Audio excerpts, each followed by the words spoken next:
ख्वातीनों हज़रात खुश आमदीद दुनिया के सबसे बड़े, सबसे मसरूफ और सबसे गैर यकीनी सर्कस में, जिसका नाम है पाकिस्तान क्रिकेट बोर्ड, जहां कोच बदलते हैं मौसम की तरह, सिलेक्टर्स आते हैं मेहमाने खुसूसी की तरह और कप्तान बनते हैं उम्मीदवारों की तरह, जिनका मुस्तकबिल खुद इन्हें भी मालूम नहीं होता। पिछले 2.5-3 वर्षों की कहानी सुनेंगे तो यकीन करें आपको लगेगा ये किसी क्रिकेट बोर्ड की नहीं, किसी इंटरिम हुकूमत की रनिंग कमेंट्री है, जहां हर ओहदा आर्जी है, हर फैसला वक्ती और सिर्फ एक चीज मुस्तकिल है, हार, शर्मनाक हार, बल्कि हाहाकार। और सबसे दिलचस्प बात, इस पूरे सर्कस का रिंग मास्टर एक ऐसा शख्स है जिसने एक साथ कई टोपियां पहन रखी हैं। तो चलिए इस सर्कस के हर खेमे में झांकते हैं। सिलेक्शन कमेटी सर्कस का पहला खेमा है, जहां कुर्सियों की कमी बिल्कुल नहीं। मौजूदा सेटअप आया तो सबसे पहले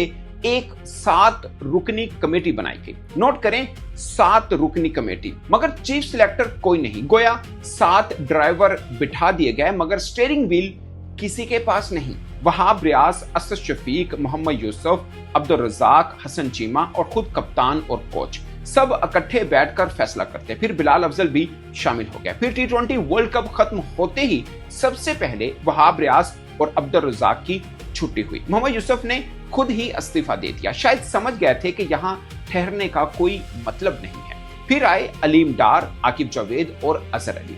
अजहर अली को यूथ क्रिकेट हवाले कर दी गई। फिर कुछ अरसे बाद सरफराज अहमद को लाया गया और इन्हें वही काम सौंपा गया जो अजहर अली पहले ही कर रहे थे। गोया एक सीट पर 2 बंदे बिठा दिए गए, फिर देखते थे कि कौन पहले उठता है। अजहर अली की बस हो गई और वो इस्तीफा दे गए। अलीम डार भी आजादाना काम ना करने पर बोर्ड को खैरबाद कह गए। और जाहिर है पीसीबी को क्रिकेटर्स की कोई कमी नहीं, फौरन सरफराज अहमद और मिसबाहुल हक को ले आई। फिर हसन चीमा और बिलाल अफजल भी सिलेक्शन कमेटी से अलग हो गए। सिलेक्शन कमेटी कम और मुसाफिर खाना ज्यादा लगने लगा। लोग आते, बैठते, चाय पीते और अगली बस पकड़ लेते। चलिए अब हम आपको दिखाते हैं दूसरा खेमा, कोचिंग। मौजूदा सेटअप ने सबसे पहले मोहम्मद हफीज को रुखसत किया, फिर बड़े गैर मुल्की नाम दरामद किए। जैसन गिलेस्पी रेड बॉल के लिए, गैरी क्रिस्टन व्हाइट बॉल के लिए। नाम सुनकर लगा शायद अब संजीदगी आने को है, मगर ऑस्ट्रेलिया दौरे से सिर्फ 2 रोज पहले गैरी क्रिस्टन ने इस्तीफा दे दिया। इल्जाम लगा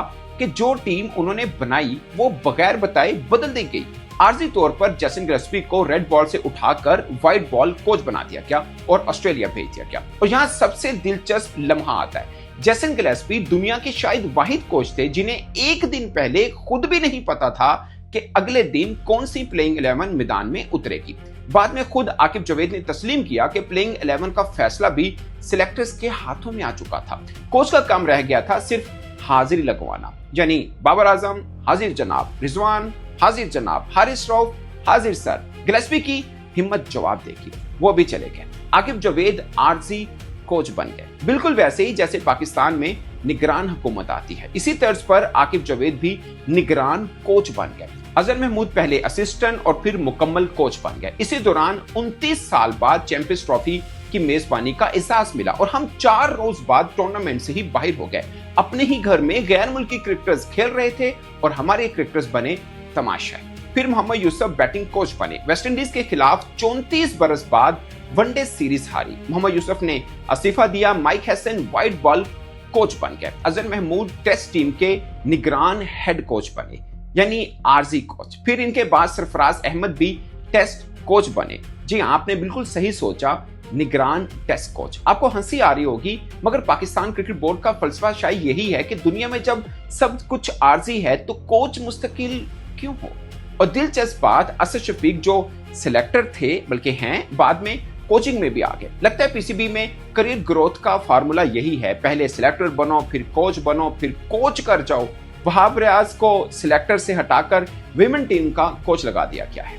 गोया महकमे बदलते रहे, बंदे वही रहे। फिर एक और तजर्बा हुआ। चैंपियंस कप के लिए वकार यूनुस, मिसबाहुल हक, सकलैन मुश्ताक, शुएब मलिक और सरफराज अहमद को मेंटोर बनाया गया 50-50 लाख तनख्वाह के साथ। टूर्नामेंट खत्म हुआ, मेंटोरशिप भी खत्म हो गई।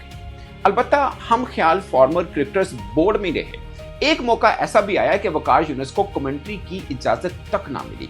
गोया मैदान से भी निकाला, माइक भी छीन लिया। इनकी गलती क्या थी वो मैं नहीं बता सकता, क्योंकि मेरा नाम रजिस्टर से पहले निकल चुका है, अब माइक नहीं गवाना चाहता। इतने में हम पहुंच गए हैं तीसरे खेमे यानी कप्तान डिपार्टमेंट में, जहां कुर्सी गर्म होने से पहले ही ठंडी हो जाती है। मौजूदा सेटअप की सबसे पहली सर्जरी कप्तान शाहीन अफरीदी पर हुई, जो महज एक टी20 सीरीज तक कप्तान रह सके। बाबर आजम को टी20 कप्तान बनाकर वर्ल्ड कप भेजा गया, जहां हम अमेरिका जैसी क्रिकेट ना खेलने वाली टीम से भी हार गए। और इस वर्ल्ड कप में एक नया ओहदा भी इजाद हुआ, सीनियर मैनेजर, जो पाकिस्तान क्रिकेट की तारीख में पहले मौजूद ही नहीं था, मगर वहाब रियाज के कद काट को देखते हुए खास तौर पर उनके लिए बनाया गया था। पाकिस्तान पहले ही मरहले में बाहर हुई। बोर्ड ने ऑपरेशन करने का ऐलान किया, जो बाद में अच्छा डॉक्टर ना मिलने पर मौखिर कर दिया गया, मगर कप्तान बाबर आजम की छुट्टी पक्की हो गई। उसके बाद मोहम्मद रिजवान को कप्तानी मिली और हैरत अंगेज तौर पर मौजूदा सेटअप की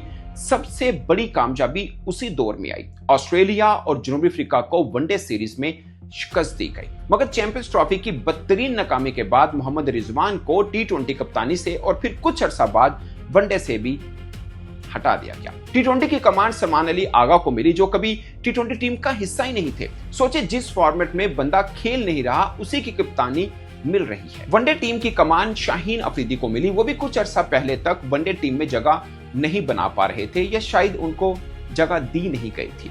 शान मसूद वही कप्तान थे जिनका ताज काफी अरसे महफूज रहा, मगर आखिरकार इन्हें भी बदलकर बाबर आजम को वापस लाया गया। और अब फिलहाल टी20 की निगरान कप्तानी साहबजादा फरहान के पास है। निगरान कप्तानी बताया ना, यहाँ सब आरजी है, मुस्तकिल तो सिर्फ हार है बल्कि हाहाकार है। अब साहबजादा फरहान को भी खुद नहीं पता कि एशियन गेम्स के बाद वो इस कुर्सी पर रहेंगे या नहीं रहेंगे।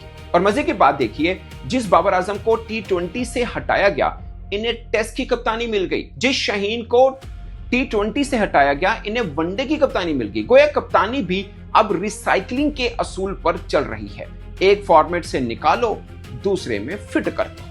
अब पहुंचते हैं हम इस सर्कस के चौथे खेमे में, जो खुद बोर्ड के पीछे एक मुकम्मल बोर्ड है। ये पाकिस्तान क्रिकेट बोर्ड के सबसे ज़हीन दिमाग हैं जो मौजूदा सेटअप में आए हैं। जब मौजूदा सेटअप आया, पंजाब के निगरान वुज़रा क्रिकेट बोर्ड में भी आ गए, और क्रिकेट बोर्ड की इस फानी दुनिया में सिर्फ यही अभी तक मौजूद हैं। मैंने आपको बताया ना, ये बहुत ज़हीन और काबिल लोग हैं।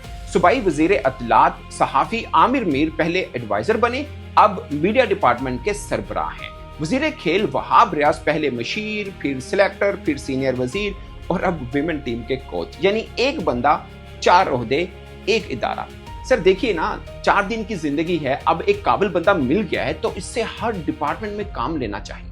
यही क्रिकेट बोर्ड ने किया।